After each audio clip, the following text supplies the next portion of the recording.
Hi, everyone, and welcome to part two with Kate White on the experience. And we're just going to get right into it because I know you love the conversation and it's going to get even cooler. So stay tuned. Welcome, Kate. Welcome again.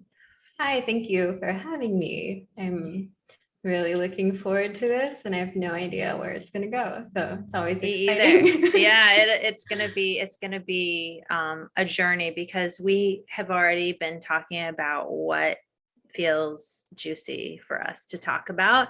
And I wanted to talk about sort of streamlining what we had in part one, but I think so much of the universe has already evolved just in that 2-week process, and now is the time for new stuff. So we're gonna new and I think relevant to the collective. And I think what feels fun to explore is maybe we'll just start with like the idea of the individual versus the collective, and how I think both of us as healers, hypnotherapists, people who work with consciousness, and then all of the things that we do, there is this experience of working one-on-one with an individual and within our own deeper self work, inner work. And but then there's the impact and the collective view, and how as an astrologer and just a scholar of classics, the person that you are, how you see that breakdown. How do you interpret that? What's your lens? That's a big topic.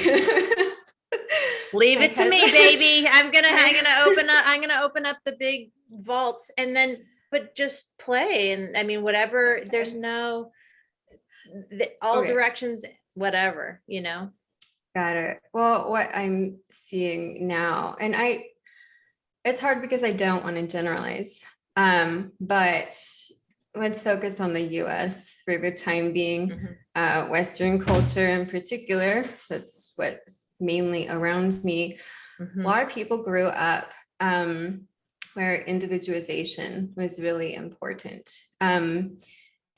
Sense of community or cultural community. If you think a lot of people, their ancestors came to this country, they're disconnected in some sense from their roots. Everyone evolves.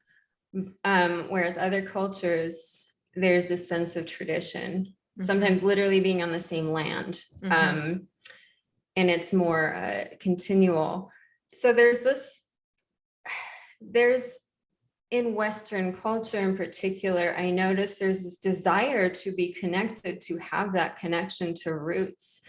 But at the same time, there's been more practice of going inward or doing things because you feel it's right. The American dream is kind of about opportunism and just, going out there on your little quest with faith or whatever is driving you. And so I see with COVID, for example, there's suddenly this need to think for the collective, what is best for everyone. And it's making people really agitated because they don't know how to do groupthink. Maybe within corporate structures or something like that, you follow the rules because you have to, but really feeling into what is best for everyone and combining that sense of I honor myself, my independent intuition, free will, etc. And that can coexist with what everybody else is doing, and we can all find a common solution to something. That trips people up and it makes them, there's a lot of anger and aggression coming out right now, pointing fingers, trying to put people into camps, either or, same with politics. So we won't get into that, but choose a side. That's you really must choose a side, right? Yeah, you have to choose one. Us and them, and that's not necessary. It's a step toward understanding collective thinking, but there's so much defensiveness in it because there's a fear of being wrong. And so, or not being safe and control. I mean, I think, control, what that, that feels really true for me. Because I feel like I see it in, humans do this. I do this too. If I feel like I'm being threatened, there's a defensive stance. And I think, working with clients too, if a person feels like they're sense of security is being violated, they're not going to want to open. No, they won't. Yeah. Yeah. Yeah. No, like shutter, vault doors. Yeah, no, I think it's true. Yeah. And so, I mean, that's been a point of focus, is acknowledging that there can be collective common threat, goals, shared visions, but they don't necessarily need to disrespect free will, individual thinking. There are other people. I'm not going to point fingers at religions or groups or traditions, but I do see sometimes a pattern in these very set structures where there is a hierarchy, where being a member makes you part of the group, whether it's race-based, religion-based, whatever. There's a feeling that you have to shut off free will. You think of, I don't know, the military or fraternities, sororities, there's an initiation to break you and, put you in the group, and you have to shut off that independent voice. It's a threat to the group, and that may not be true. So I love that. Yeah, I don't know. No, I love that. I mean, let's kind of, do you mind if we explore that a little bit? Because I think about that, but I think you're introducing a new way to think about it, and I love it. The idea that the polarities or the the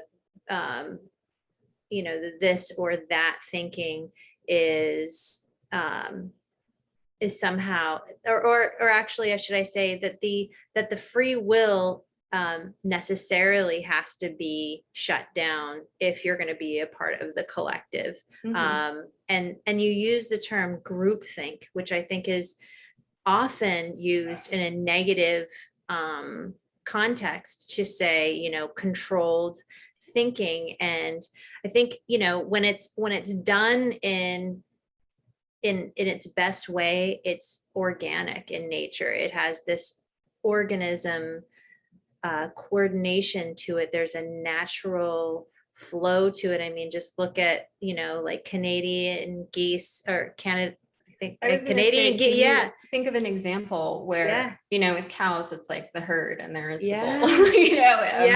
In nature, there's often a hierarchy that needs, or that's our perception, is that that's how it works, is there's a leader.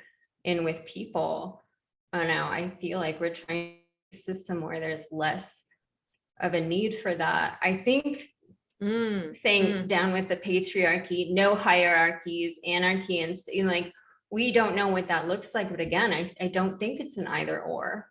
I agree. I think maybe we haven't even, maybe we haven't really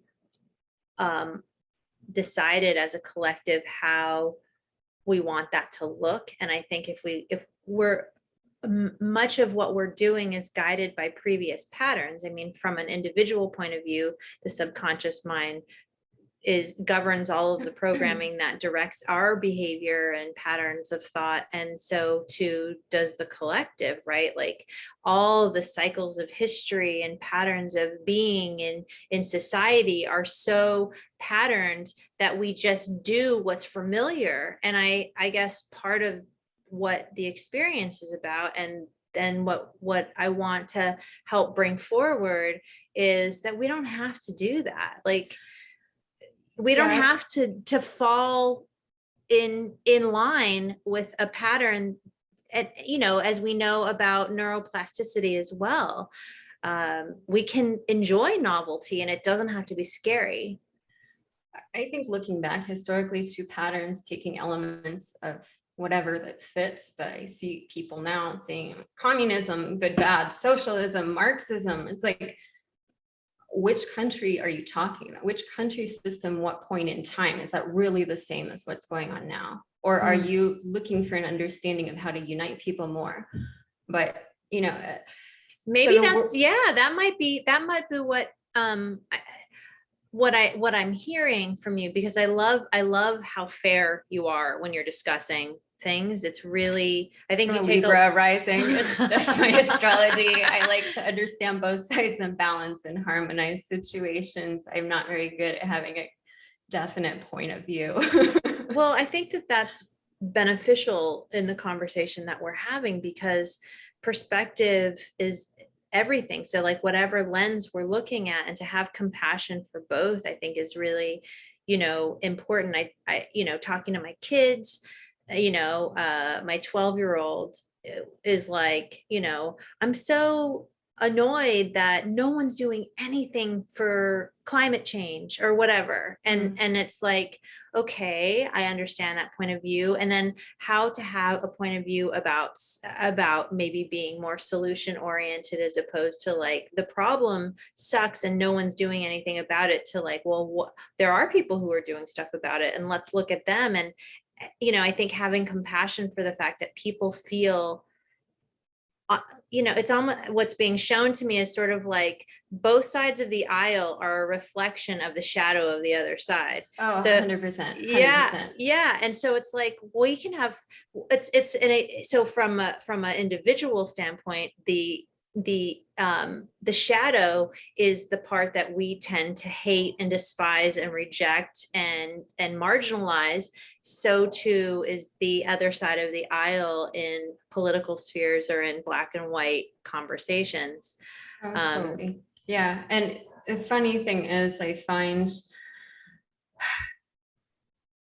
you're trying to point the finger of blame and create a villain, which, we do all the time in the news and in life.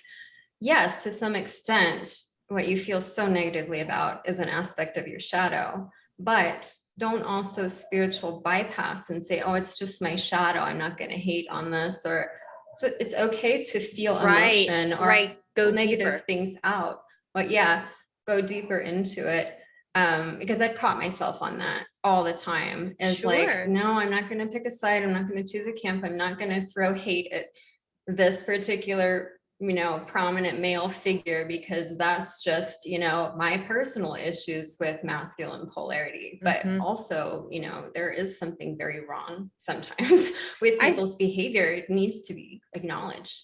I think you're right. And I what I would interpret that as, it's a doorway to walk through. It's like just the acknowledgement that's showing up, that awareness that if we're at the point in our expansion where we're recognizing our own shadow, and we're at the sort of gateway of recognizing it, but maybe we're not ready to sort of go into it, that's okay. But just in the acknowledgement of that doorway, like, oh, I have a shadow aspect that's behind that doorway, and that when I'm ready, I can explore it.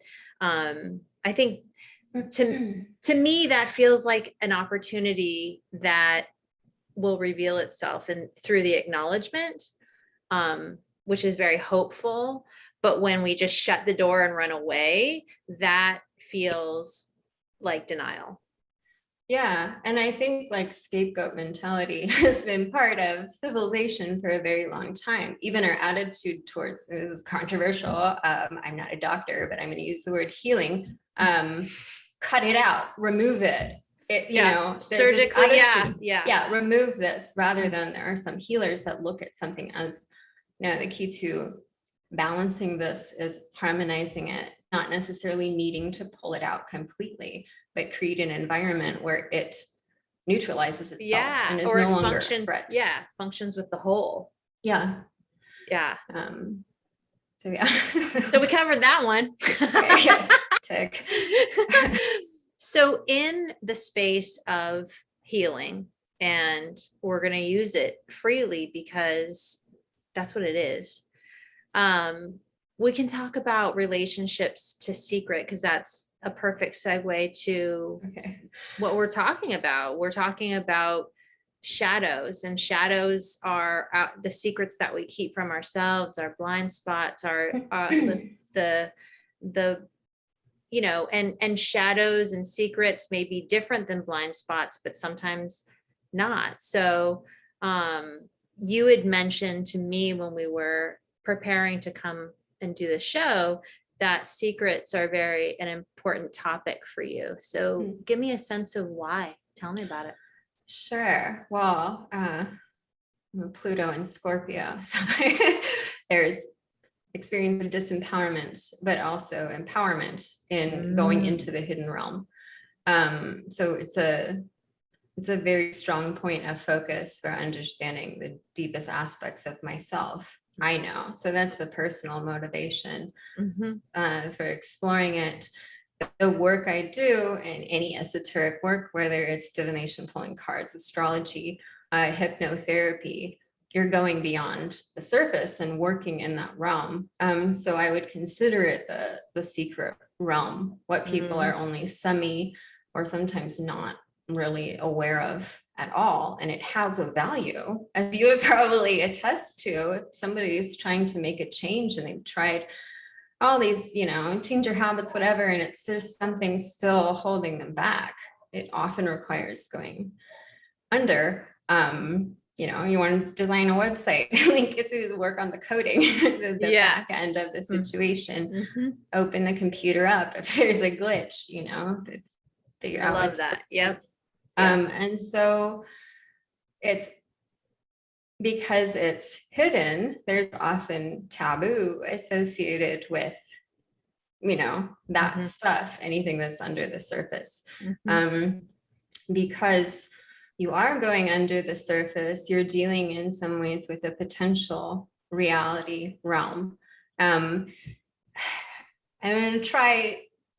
There's so many aspects to what secrets are, but for example, in a divination and tarot read realm, often what is being read is potential reality that is likely to become probable, manifest reality. But should you accuse people of thought crimes or feeling a certain way, your thoughts create your reality, but there is a bridge before those thoughts become actual action. So I was going to do a video on this because it's a number one tarot question. Oh, is cool. this person cheating on me? Hands down, at least in LA. That's the number one question. And there's this one card, the 7 of Swords. And if you watch YouTube tarot or anyone talking about that's a cheating card, really what it refers to, it's the mental realm. And a 7 is a pause, assessment of where you're at. So often, yes, there are situations where a person, if they're in that 7 of Swords energy of I don't really like where this is going anymore. I'm gonna, I need a detour from this relationship. Yes, it often leads to that. A tarot reader will say that, guessing. And the person will think, oh my God, the tarot reader is right. They saw it. Or they'll obsess that that's probably true, and they'll probably drive their cheat because of all the anxiety that they have. But again, so this is showing it's just it's the classic example, but there's a lot wrong with it because it's not necessarily true or not, but your belief about it can create a negative situation. That's when the secret realm is harmful. Or assuming, you're giving too much credit to potential reality, to the vision space, when it's fear-based. Yeah. And you, as a divine being, you take that potential and make it, more true and concrete. Alternatively, you can use tarot or whatever for, this is where you're at. This is the direction you're going in. Consciously acknowledge it and shift it. You have the potential to do that too. And so this taboo around secrets is because there's part of us that knows it's not 100% true, or a secret, a piece of gossip, whatever. There's this sort of fluffiness to it, but you taking personal energy, giving attention to it, amplifies it, makes it more likely to be real. So with secrets, so it's total manifestation work. Totally. Yeah, basically. Yeah. And so I would say, then there's the topic of telling the truth in that aspect of secrets. Is it rude? I have super beef with fakeness or politeness for my own personal reasons. So this isn't necessarily social expectations of etiquette and those kinds of things, like social niceties within the social game. saying things that you don't fully stand behind. Now, there's a fine line, because I don't think collectively we're ready for absolute bluntness, because No. words and thoughts can hurt. Right. We need to know what our own truth is before we can actually be fully transparent. Right. But I am noticing, as people are opening themselves up more, becoming more sensitive, it's easier to detect when someone is full of SHIT. You can feel it when you hear something that isn't fully true, or you can feel like a dog senses. Yeah. This person is, it's an emotional thing, either the feeling of guilt or needing to hide something. What it's uncomfortable, and empaths or sensitive people, emotionally sensitive people, can feel that. I had one client who had she considered an autistic child, and she was confused as to, she would talk and tell the kid, no, calm down, it's all fine. Energetically, she was full of anxiety, and the kid was prioritizing the emotion that was within her over her words. And so there was a need to actually have connection with this child to better balance her emotions, be more honest, or sync up her emotions to her words if her communication was going to work. Totally. I hear that about autistic kids, that they're incredibly sensitive to energy, and that they're basically telepathic. I'm not going to diagnose, but as a psychic, it was my perception is, okay, you can use the word autistic, but from an energetic blueprint perspective, this person is very open. They're quite similar to an empath. They're a highly sensitive person. There's some value here. And in fact, yes, I gave her telepathy exercises to develop better communication with her child. That's beautiful. A couple people, actually. Yeah, you don't need the extremes either. Anyone can do these exercises, and it would benefit from it, because it's just making your communication more clear and intentional. And people are feeling that more and more. Like, we're becoming better lie detectors and energy perceivers, where the vibration, the frequency, the energetics of authenticity are being like heard on a felt sense. That feeling of congruence in the language and the wording of things. And people already have that. A lot of people, you'll hear people say, I have a great BS detector or whatever.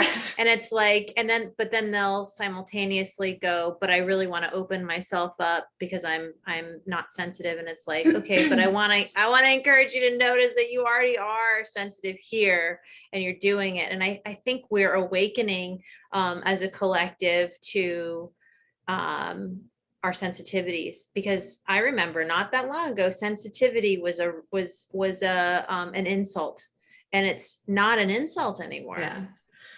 Yeah. Sensitivity, the word vulnerable. I mean, the word literally means wounded. So I don't know that it's the best word.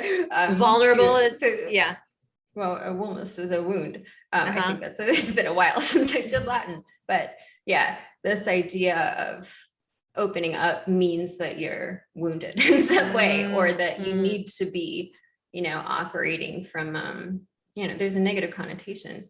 Right. That you're not whole, that you're injured. Yeah. But the lie detector point, it is important to note that, and in this realm, I have a feeling of whatever, I have an intuition that this is kind of old wives' tale territory, which again, collectively is looked down upon because it's not fact. It does need to be tested out sometimes. Just because you sense something, you're also interpreting what that means. And so dealt a lot with confusion over sexual energy with like, if you're working in a field where you're working one-on-one, you're giving someone attention and space, you're letting them open up for the first time and be heard. They will often confuse that with, oh my God, this person's in love with me, we have a deep connection, but it's a one-way dynamic. And so they may have some confusion in their root. There's a block to feeling grounded, stable, in control, safe in their own skin. And that's also, low down on the chakra totem pole, where the sexual energy is too. And so what they really need to work on is grounding themselves. But they will. Such a good point. It's just such a big problem in the tarot, astrology, Is it? divination. Yeah. That makes sense. It's intimate work. I mean, it's well, and soul intimacy, is like, it's probably a level of arousal that they haven't experienced before, because it reminds them of their true connection with source. Right. That as well. Yeah, it is intimate. Yeah. You're dealing with the hidden parts of a person, the secret parts of a person. And so if people are uncomfortable with secrets or their hidden self, there's likely to be confusion or, so I don't know. Draw clear boundaries, know your boundaries, as practitioners and as clients. I think that's a really great point too. Just in blurring the lines, there's a lot of, I think, in moving from a paradigm of polarity into a place where it's full spectrum thinking.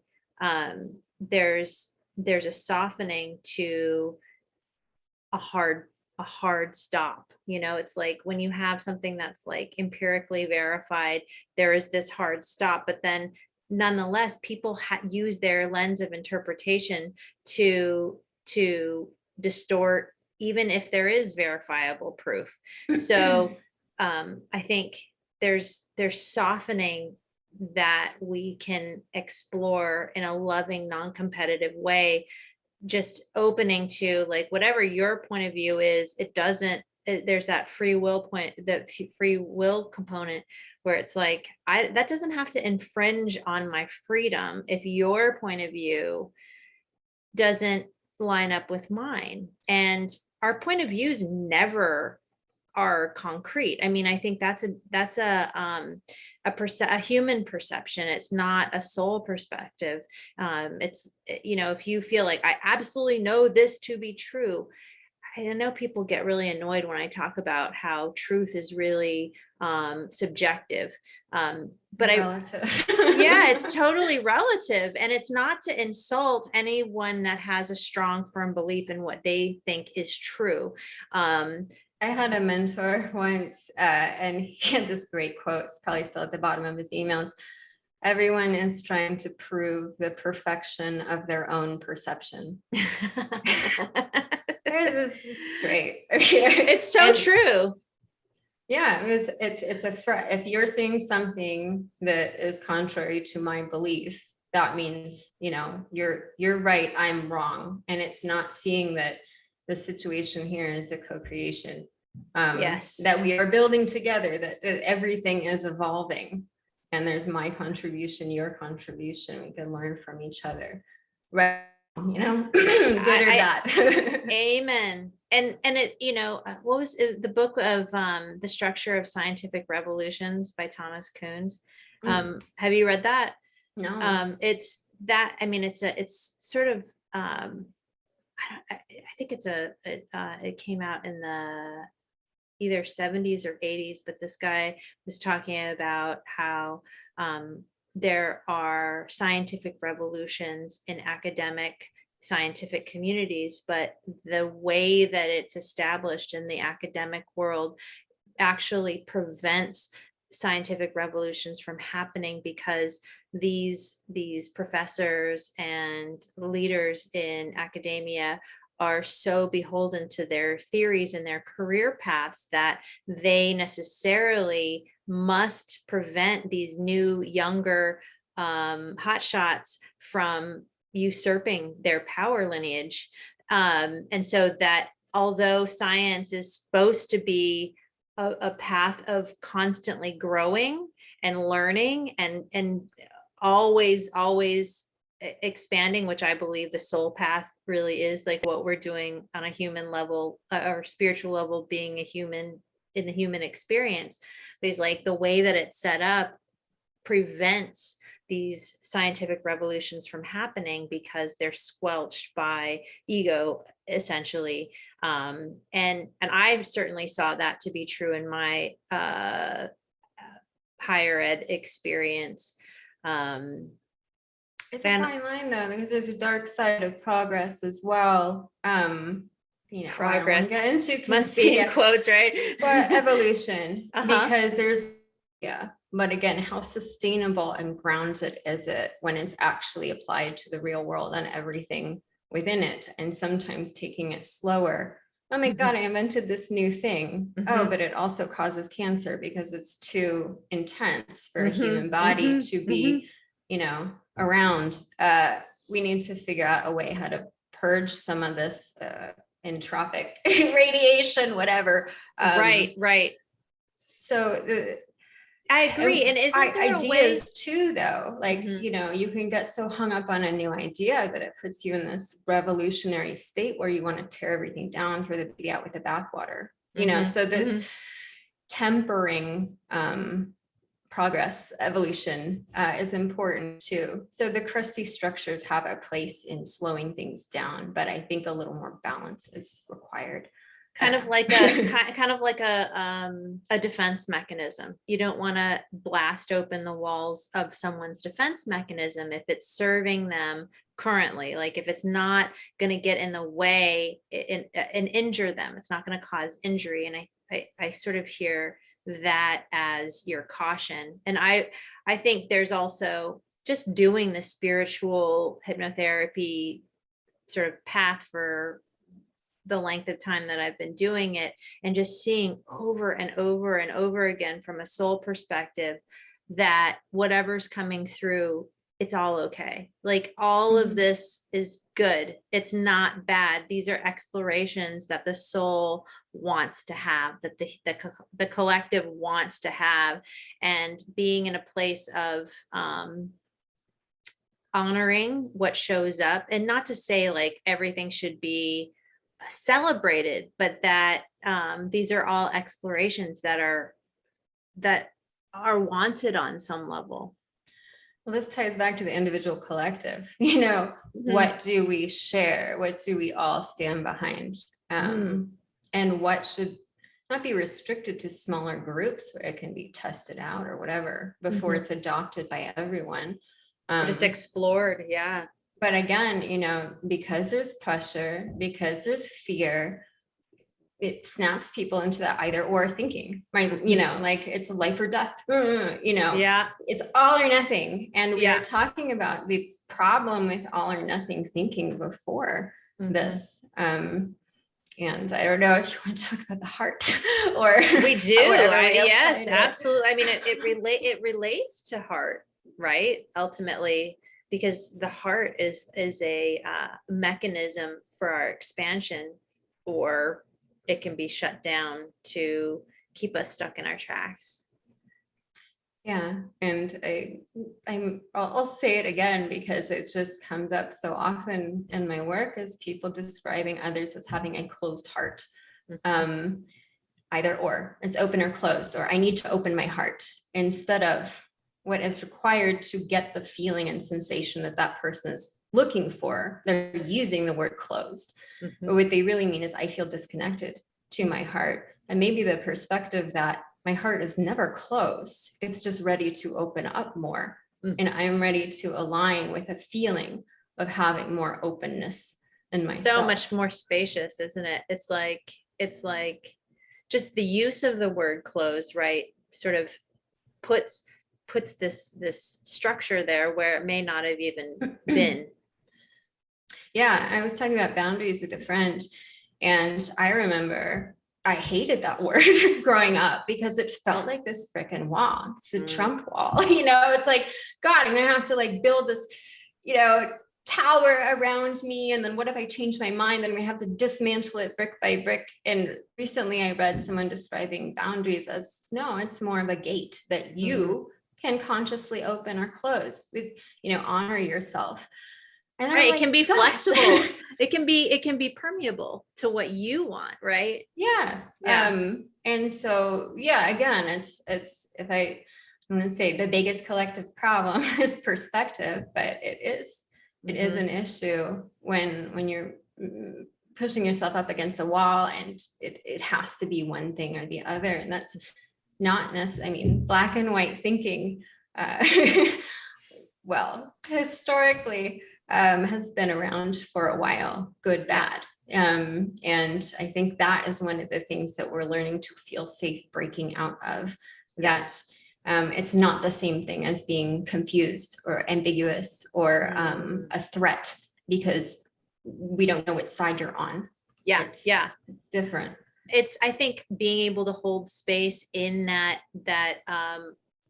unknown, letting it unfold, I guess, frequency or vibration is very, it's where I believe we must head as an evolving species, because we have the capacity to do it. We have the capacity to be quantum in our thought process. Our consciousness is quantum in its expression. And I think that in order to navigate into a more evolved space, evolved, not hierarchical, but where we're capable of going, like where we can level up because our soul wants us to go there, and is capable of it, is a space of letting things drop in and make our sovereign choices kind of in the moment, to have that flexibility to pivot and go where the timeline starts to reveal itself. And trust, of Totally. self, of life, of other people, all of that. Trust is so big. I'm so glad that you mentioned it, because I think that inner trust, trusting the self, trusting the inner yeses and nos and maybes, to give that third option, is such a delicious place to hone focus, in terms of like people wondering, where should I focus my attention if I'm wanting to evolve myself? It's that inner trust. It's leaning into the fact that you are held, you are innately good, and you can make decisions that enhance your life, and that come from within. Yeah. And I mean, look, if someone has had a negative experience and they haven't fully integrated their understanding of that, their place in it, that puts up a wall from, if the circumstances in the present in any way mirror or reflect elements of the past, boom, you've got a wall, you've got a cage, you're going to hold yourself back. You're going to tell yourself, you don't deserve it. You're not worthy of having whatever, even though you feel a longing for something. And ultimately that creates a trust issue. Yeah. Yeah. Well, trust the longing, right? I think the longing is something that's like, oh, again, we get to acknowledge and say, okay, what does this longing mean for me? And I guess also we have layers of awareness around certain things. So we may have lifetimes of particular points of view or injury or wounds or whatever that we are navigating, and we have layers of it that we explore. And I think when we feel that resistance or we feel that wall, it's just an indication, oh, there's more to explore. But I don't know about you. There have been plenty of times in my life where I thought I had navigated beyond a particular issue or integrated it fully. And then all of a sudden it's like, oh, this is back again, like maybe years or decades later. And it's like, I thought I did this. And there's still more. We're never done. Yeah, a friend and I, when we're texting, we're always talking about the ducking onion. Little duck emoji. People talk about in healing, it's just the layers and layers and layers. I don't think it's necessarily there's one thing that is the source, or that period of time or an incident or an event might best remind you of energy that you've been carrying for a very long time. And you can choose multiple, like in hypnosis, you talk about the sensitized moment, or what way the sensitized, the initial sensitizing event. Yeah, the first time it happened, whether it's in a past life or whatever, childhood. But sometimes you can look at when that pattern rippled to create a different event that you remember better and unpack that. And you're affecting all of them. Yeah, so true. So cool. So trippy too. I mean, incredible. I'm trying to think of things that show up for me around patterned pattern thinking. I think there's just that innateness in me that wants to uncover and explore and dig deeper. This And is why I like astrology, because it's all patterns. So if you want to look at a particular moment in time, you can come up with concrete moments where it was also happening. And sometimes looking at multiple, it reminds me of, like, they say if you're doing a realist drawing, look at your drawing reflected in a mirror, and you'll see, you'll see be it, aware or, of your blind spots. or upside down. Or upside down, shift yeah. the perspective. Yeah. And so some with a pattern too, looking at multiple instances of it can show you things that, as part of every incident of it, that some things make it easier to see. Well, I love that. I mean, I love that I know you and that you're an astrologer, because as I've mentioned before, something about astrology is not meant for my consciousness to drop into, but like maybe that's a whole new field of astrology to like help people who have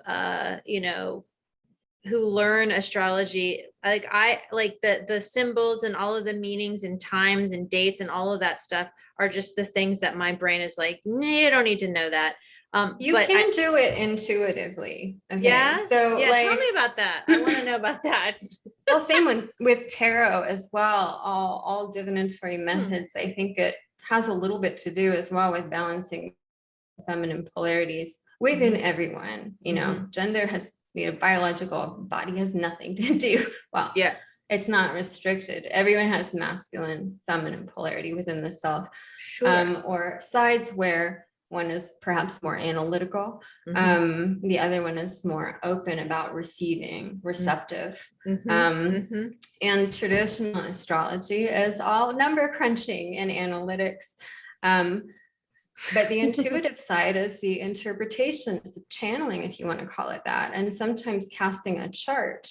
Especially, I come from a psychic background before I was an astrologer. Well, this is complicated. Chicken and the egg process.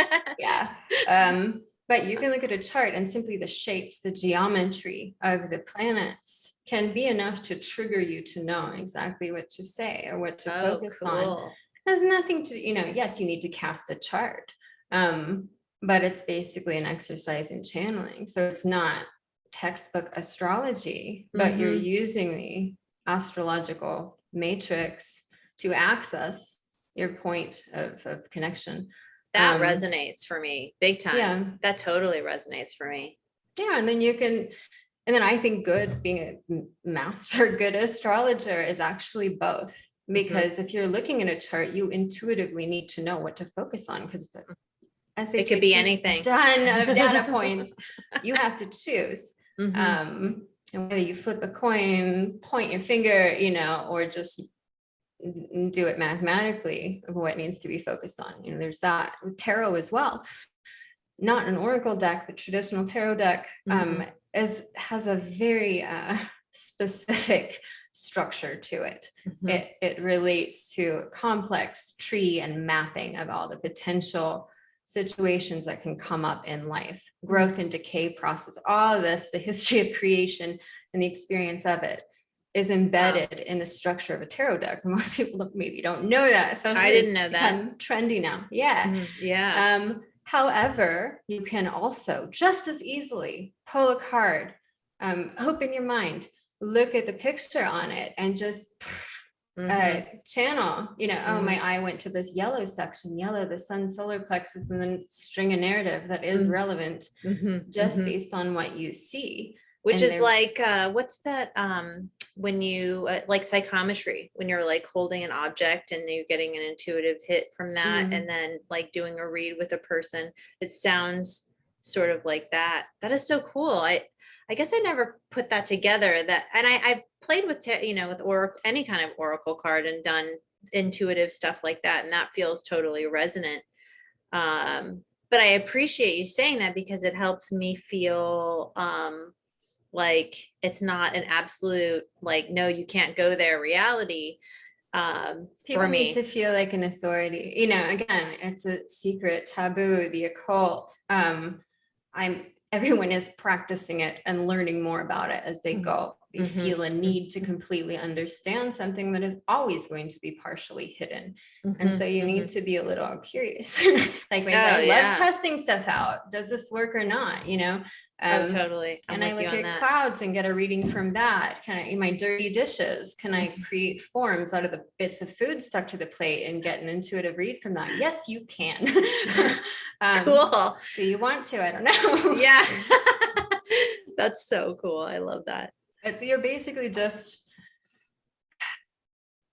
looking at the thought process, using something chaotic or random, which is any divination system, pulling cards, flip a coin, whatever.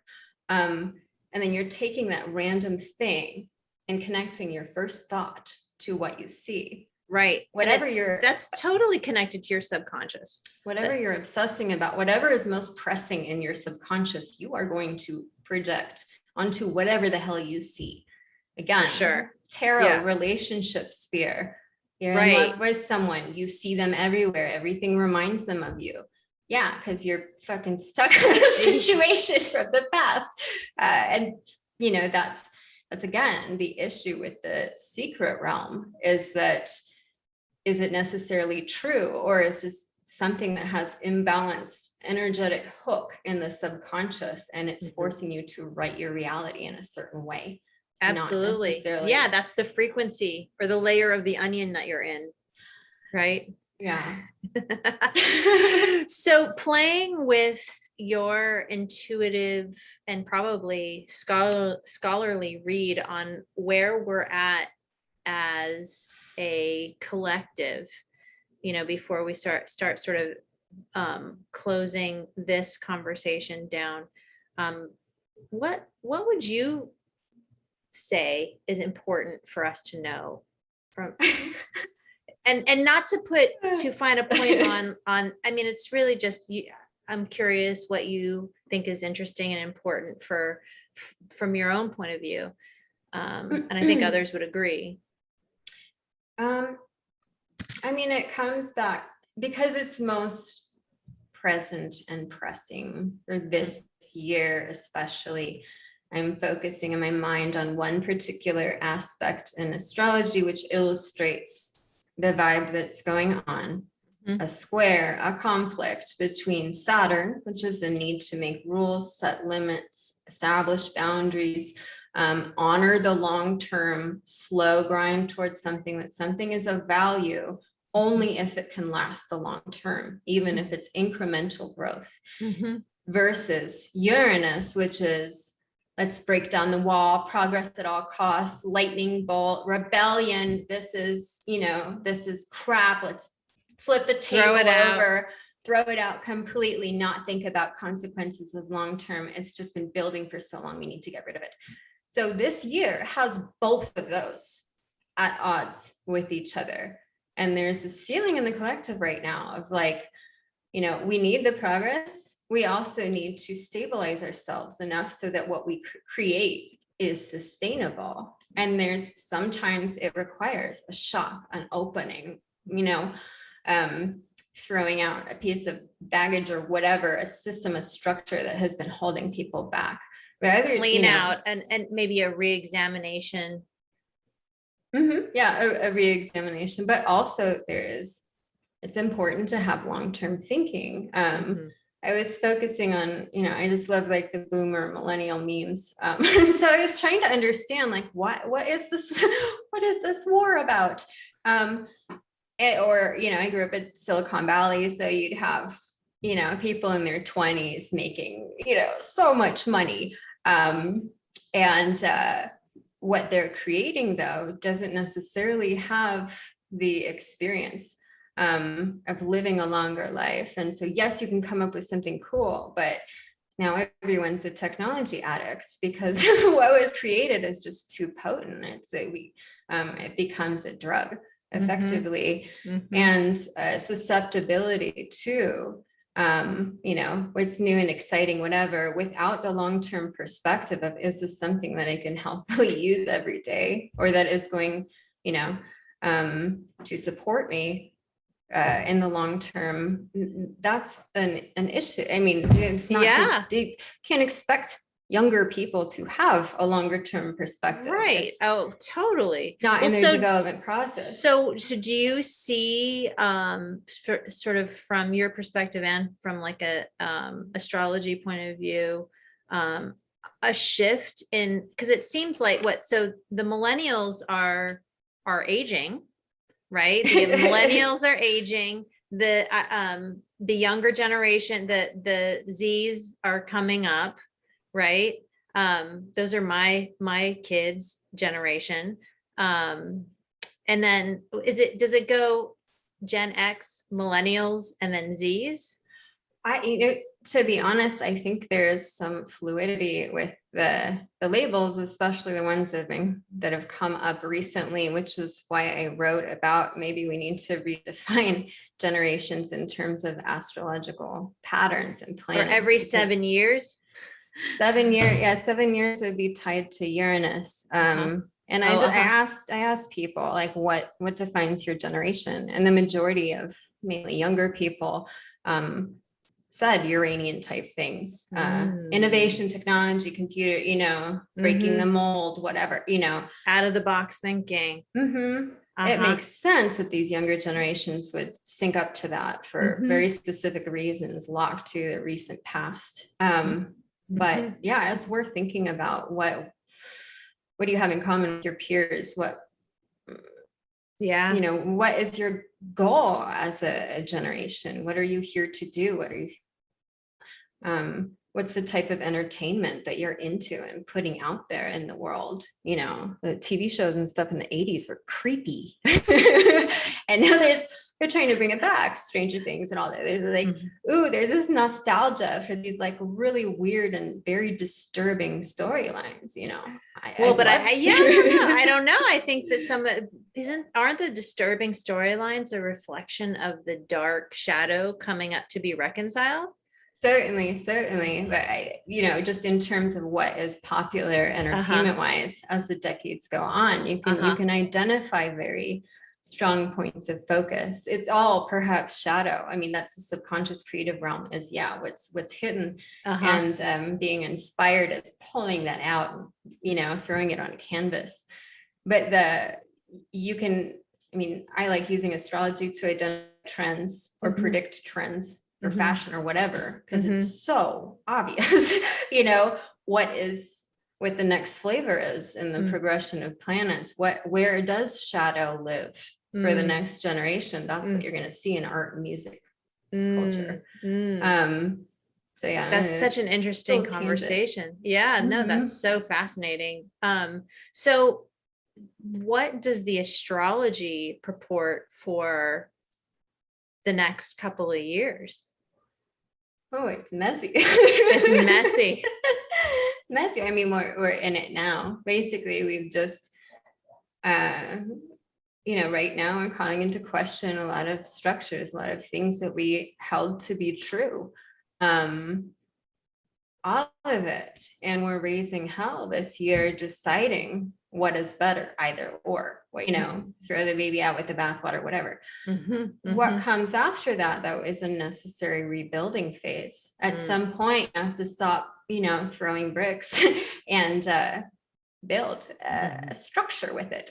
And, it's good that people are voicing emotion, expression on social media or whatever, connecting to their feelings. But at some point it might help to calm the F down, consolidate, and create something that can survive the long term. I think it's a personal responsibility. It's like when we're still in victim mode, whenever we're still feeling victimized by a particular event or experience, we look externally to ourselves to solve that problem. And that at a certain point, there's a maturation that must happen, or it doesn't heal. which is taking responsibility. What do I need to happen here in order for this to shift? What's the healing opportunity here? Yeah. And if I try to put my finger on, okay, the next couple of years, what is it really going to be all about? I would focus on Pluto going into Aquarius, which some people are calling, oh, this is the age of Aquarius. Not quite, but we're going to have a different kind of experience of Aquarian-like themes, which we're getting a lot of this year because we have two big planets. So Aquarius is the collective. It's system thinking. It's the architect, science, technology, all of that. And Pluto is power, death, the roots, the dirt within something. Right now, Pluto is in Capricorn. And so it's destroying and hopefully eventually rebuilding our sense of structure with Capricorn. What is essential is Capricorn. So it's very funny as an astrologer to see people talk about essential and non-essential right now, because it's so literal. 2023, 2024, when we get Pluto shifting into Aquarius, suddenly all this big stuff that we don't want to look at, pollution, climate change, all of that is going to be a real, personal responsibility thing for everyone. No one will be able to deny that it is not influencing the collective. And there is a piece of what you do every day where you put your attention that is impacting that. And right now we're still figuring out what that perspective looks like of where does personal responsibility end and person to collective. But unfortunately, Pluto is going to show us the dark side, the dirt of what happens when you're not taking out your spiritual garbage. And so how elegant that is though, right? Like to sort of backtrack and be from where we're going to be heading and sort of backtrack into where we presently are to sort of confuse everything. Like we have an opportunity to really see what the dirt is that's coming up and reconciling that now in a visionary, like people who are visionary can take this point of view that you're talking about and utilize it for the betterment of the planet, for the evolution of, and for creating products and programs and vehicles for helping the collective navigate into this space with more ease and joy and less trauma. Well, yeah, and perhaps the last point to tie it back to secrets, your shadow, your pain begets more pain, influences other people. And if you're not willing to look at your shadow, you're going to keep creating pain for yourself and other people. There's this illusion of sacrifice for the greater whole. Again, that ties into this collective thinking and perspective. Well, if you're a sensitive person, you're an empath. As more and more of us are becoming, turning on the ability to feel into the collective. If I'm hiding something, if I'm holding something back and it's hurting me because I know that I'm not in alignment, it creates this constricted energy, you're spreading that to everyone. It's not to make people feel guilty because we can only handle so much. And so, in my head, it's like, God, we got trash, recycling, compost. Now we have a spiritual baggage bin that we got to worry about, but that is something that I see happening as a consequence of the awareness movement, with more people aware, more people doing medicine trips. I mean, that's opening doors. Now you're aware of the feeling realm, of the everyone's connected realm. Well, right. And we're not necessarily integrated. Exactly. It's not integrated. It's all stirred up. Yeah. You're throwing trash into space, throwing crap in the ocean. Well, it may disappear for you, but it washes up on someone else's shore. And that's what happens with pain and what we hide in the shadow. So you need to be ready to look at that stuff and integrate it fully, because it can be traumatic and sometimes make it worse. If you're not ready to look at something, it can totally destabilize a person, in a healing context. But that is one thing we need to look at and draw those lines better of personal responsibility versus collective responsibility, and how much can we handle, should we handle, so that we don't destroy this beautiful planet and ourselves. I agree with you, but I also what I'll say about that is if people are feeling like stuff is coming up for them, that is the opportunity to use that to shift it from a problem orientation to like, what is a solution that I can offer here? Totally. But are they aware of it? Because as you've probably seen, people who've been through trauma dissociate. They're out of their body in that moment. They're spraying this weird energy everywhere, but they might not be aware of it. We're all time travelers in a way. And sometimes we need other people to be like, hey, you're back in 1970, whatever, or you're trying to project well, I think if they're forward. being called to the healing, then on some level they're aware of it. I think, to me, the time frame for healing is whenever, like, you can't force something that isn't, you don't know what you don't know. And so when it comes to I'll give an example. I had a potential client call and talk about my services, and they had been working with someone that I had seen as a client and was intrigued by what happened. And it just called me to see what would it look like for this person to have a session. And I was very honest, because I honestly don't want to work with people who aren't ready. I'm just so not interested in that. And so, and that person was like, yeah, I don't know that I'm ready, but I'll be sure to call you when I am. And I'm like, beautiful. That's exactly what I want. No, this happens a lot when somebody wants to gift another person a session, and Right. you're doing intimate, deep rebuilding work. Of course it's always a gift, but yes, a person needs to be ready for it. And I've always found that if someone is just, thrown this gift and they don't know what to do with it, they're not seeking it. It usually means that they are closed in some way, and whatever you try to open them up to, there's no room in them to take that in necessarily in that moment. Oh, for sure. It's like inviting a contractor to come and start renovating your house and bust down the walls, and you might, this is my gift to you, honey. I know. I'm giving you a $200,000 budget to renovate your house. We're starting right today. Are you okay with that? I like my house. Like, I'm not ready for that. And so that's the model of do no harm. Like, I think really for me, what's important, and this is a perspective that, whatever, it's just my perspective, but there's a time for healing, and not everybody is going to be in alignment with that, and we don't have to force that hand. It's going to come eventually, because we as souls living a human experience are having expansion in each and every moment. We can just trust that, I think, 100%, and lean into it. And I think, I use an example of a friend of mine who didn't end up making it, in the sense that he ended his own life here in the physical. And there was just so much pressure on him that it was just too much for him. It ended up being too much for him. And I honor his decision. Not that I think, of course I want him here. But sometimes our souls have experiences that are so intense and so overwhelming that the idea of moving beyond them is just seems patently impossible.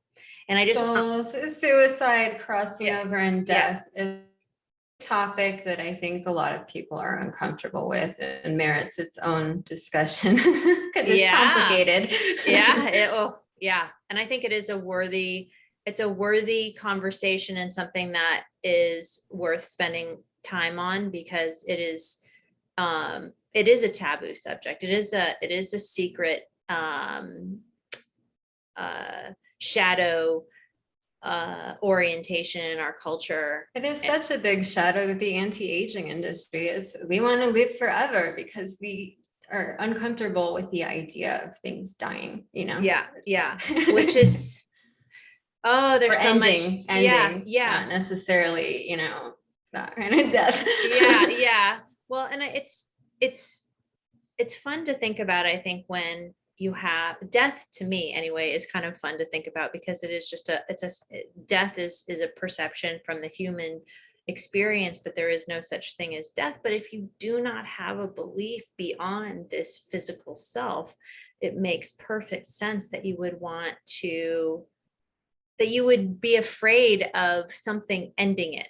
Like if there's nothing to go into, if there's nothing beyond what's going on here, I guess, and if you like what's going on here, I mean, I guess if you don't like what's going on here, like just get it over with, I'm done, it would be an understandable point of view. But I think if you don't feel like, if your point of view is we're just here doing this thing and there's no real broader reason for it, we're just these beings having this experience without any sort of greater consciousness perspective, I can see it. I can see why people I've do seen that. spiritual people hijack that concept and spiritualize Manipulate. it by saying, well, this is my last incarnation. I'm clearing all my karma in this life. It's the same thing.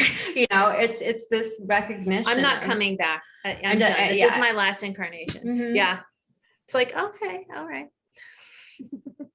Okay. I mean, it's like, okay. I mean, that's not, if I don't have enough information about something, yes, I casually think about what it might look like, but I can't let a philosophy like that drive what I do. A reason for being here, sense of purpose. At some point, is it unhelpful to think about, what you can't control, what you probably don't know much about, really. Right.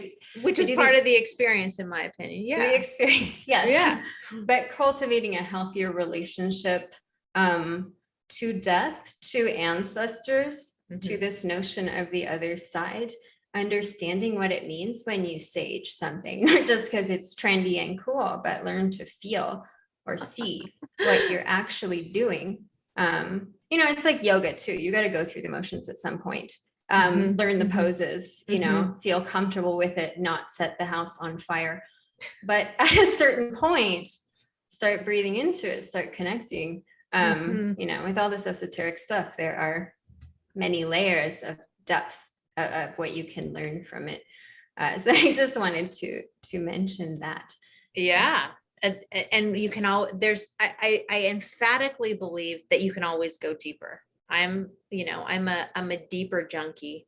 So, if you feel like one layer is boring you, scratch the surface of another. See what's beyond that. But then I also honor the people who are like, yeah, I'm good. Like I had a client who was in their 70s the other day, and they just came for one very specific thing. And I'm like, well, I usually help people with these like sort of global life changes to improve their life. And this person was like, yeah, I'm too old for that. That's not likely to happen for me. I'm like, okay, good enough. Like, fair enough. It's true to a point with healing. Yes, I believe you can theoretically heal anything or come out of evolve out of anything. But at a certain point, is it going to take too much energy to enact that change? Is it going to destabilize you permanently if you try to do this at this particular time? Yeah, that's something to take into account as well. And I think people new to spirituality, healing, or identifying as a spiritual person don't want to look at that reality of the spiritual and the material are combined. There is no separation. You're not all spiritual or all material. Be comfortable with both. And this is a mirror of this. And so when you're talking about material, you're also talking about spiritual and vice versa. And so the integration phase, exploration is one. Some people are better at that. Their life purpose involves primarily exploration, but you're never going to be able to do anything with that stuff that you uncover, whatever, if you can't integrate it, live with it, on a daily basis. So yeah, I'm sorry, I'm taking it in too many directions. No. I think it's totally fair. And I think that going beyond a particular point of view to like deepen it into something that anchors it in a way that's helpful. So, if you're this kind of a person, okay, bring it into a place that helps you use it as a gift or that's beneficial. Because I think at the end of the day, what we're doing here is the intention, I believe, is to have a really amazing adventure here in the earth plane. And because we're physical beings now, but our spiritual selves are not physical, we get to do things in this space that we wouldn't get to have otherwise happen. And so all of the human experiences that can trip us up can also create the experience of freedom and joy and fun and playfulness and expansion. And I'm just such an advocate for that, you know. Yeah, I agree. Well, thank you so much, Kate, for joining us in this part 2. And whenever part 3 comes about, I'll be sure to coordinate that with you, because there's always such fascinating conversations happening. I think people are going to really love this. And share your website and what you're doing so people can, do you have a newsletter that people can sign up for? I am working on that, or figuring that out. At the moment, my website, www.thegenuinemystic.com, is where I post astrological reports for every new and full moon. So every 2 weeks, there's some stuff there. As well, I have blog articles on various magical subjects, and we're in a process of figuring out how often to put content up there. So once I get a better sense of flow, I think I'll tackle the newsletter thing. Also, Instagram at The Genuine Mystic. I do occasional videos on there, just shorter, more accessible assessments of the astrology of the moment, maybe what to look out for, random stuff on there. So yeah, those are the 2 primary outlets right now. And of course I do session work as well. Yeah, you do one-on-one, and you sometimes do classes as well, which I've heard rave reviews about. And I've had astrological readings from you, and you're incredible. I think what I would say about Kate is her level of detail, or yours, I'm not her, your level of detail is very rich and dense in a good way, in a very intellectually bright and rich with perspective and wisdom. So I had people who resonate with that. Also, your blog posts are incredible and super rich as well. Don't plan on skimming those blog posts, because you can though. Like if you're, well, this is kind of like if you're only wanting a little drop of something, a little shot of something to think about, yeah, scan through it. Go to a bold place. I believe in. Talk about layers of onions. It's some layer laden stuff in the best way. And I advocate for your genius and your brilliance, and like I'm just saying to people, like, plan on getting some rich material, spend some time with it, have your morning coffee with it. It's some juicy stuff. It's not fluff. Yeah, stimulants help get through it. No, I'm just kidding. Caffeine.